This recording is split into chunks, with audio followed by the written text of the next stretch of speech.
Assalamualaikum warahmatullahi wabarakatuh. Saya Eca Yunira, NPM 18380028. Perwakilan dari kelompok 1 akan mempresentasikan tentang hubungan struktur aktivitas obat-obat antibiotika.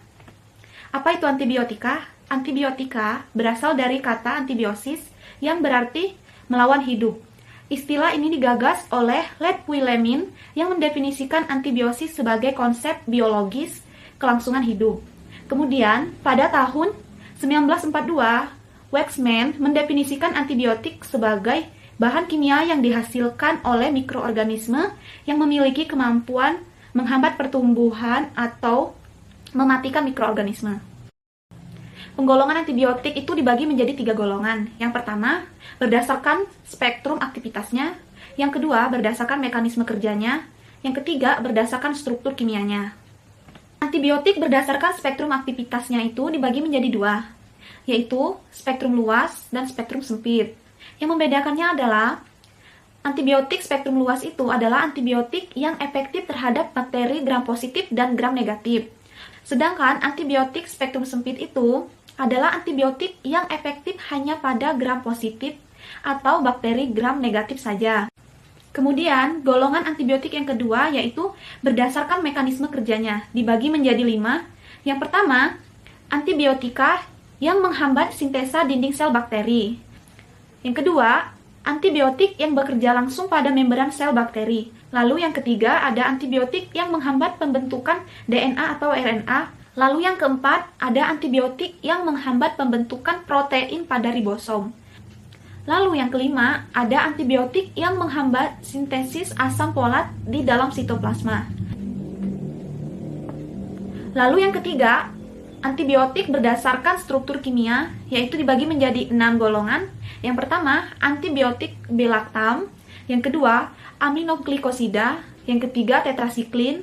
Yang keempat, polipeptida. Yang kelima, makrolida. Dan yang keenam, likomisin. Selanjutnya akan dijelaskan oleh rekan saya. Perkenalkan, nama saya Linda Pertikalia. Saya akan melanjutkan penjelasan dari Eca Yunira. A. Antibiotika B-lactam terbagi menjadi 2, yaitu antibiotika turunan penisilin dan turunan cephalosporin. Antibiotika turunan penisilin yaitu A. Penisilin yang peka terhadap penisilin, B. Aminopenicillin, C. Antipseudomonal penicillin atau karboksipenicillin, D. Uridopenicillin, E. Turunan penisilin lainnya. Sedangkan turunan cephalosporin yaitu cephalosporin generasi 1, cephalosporin generasi 2, cephalosporin generasi 3, cephalosporin generasi 4. B.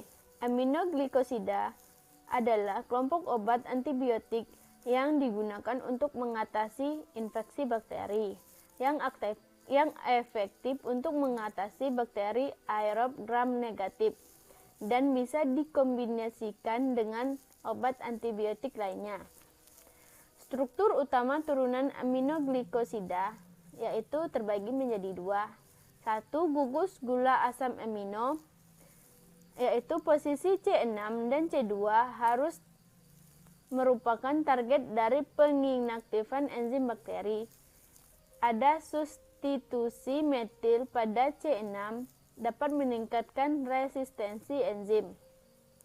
Dan hilangnya gugus 3-OH atau 4-OH atau keduanya tidak mempengaruhi aktivitas enzim. 2. Cincin aminosiklisitol yaitu asetilasi pada posisi C1 tidak menyebabkan hilangnya aktivitas.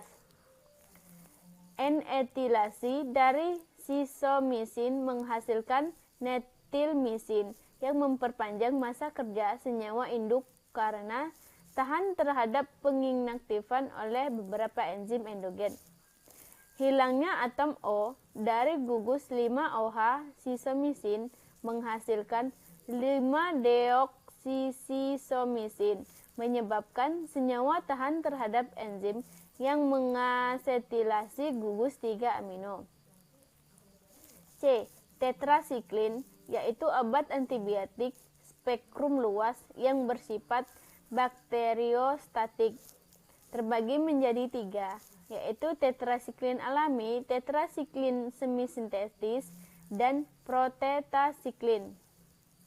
Hubungan struktur aktivitas turunan tetrasiklin yaitu 1. Cincin D harus merupakan cincin aromatik dan cincin A harus bersubstitusi pada setiap atom karbonnya dengan tepat untuk kepentingan aktivitas. 2. Cincin B dan C dapat mentoleransi perubahan substituen selama sistem ketoenol yaitu C11, C12, dan 12A tidak berubah dan terkonjugasi pada cincin fenol D. 3. Cincin B, C, D fenol merupakan sistem ketoenol yang sangat penting dan cincin A harus memiliki sistem ketoenol yang terkonjugasi. D. Polipeptida. Antibiotik turunan polipeptida memiliki struktur polipeptida yang kompleks, yang resisten terhadap protase hewan dan tumbuhan. Obat-obat golongan ini adalah basitransi pada gambar 1, polimixin pada gambar 2, ampomisin pada gambar 3, dan pankomisin. Makrolida. Antibiotik turunan makrolida ini umumnya dihasilkan oleh Streptomyces sp dan mempunyai 5 bagian struktur dengan karakteristik sebagai berikut. 1. Cincin lakton yang besar biasanya mengandung 12-17 atom. 2. Gugus keton. 3. 1 atau 2 gula amin seperti glikosida yang berhubungan dengan cincin lakton. 4. Gula netral yang berhubungan dengan gula amino atau pada cincin lakton. 5. Gugus dimetil amino pada residu gula yang menyebabkan sifat basa dari senyawa yang memungkinkan untuk dibuat bentuk garamnya. F. Linkomisin. Turunan linkomisin merupakan senyawa bakteriostatika yang pada kadar tinggi dapat bersifat bakterisid. G. Lain-lainnya. Klorafenol merupakan antibiotik spektrum luas yang bersifat bakteriostatik. Kemampuan klorafenikol menembus sistem saraf pusat menjadikannya alternatif untuk pengobatan meningitis dan sebagai antirekaksia.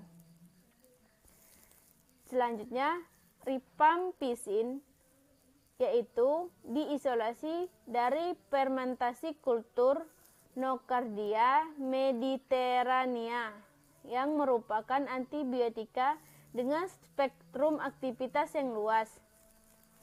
Mungkin hanya itu penjelasan dari kelompok 1. Saya akhiri. Wassalamualaikum warahmatullahi wabarakatuh.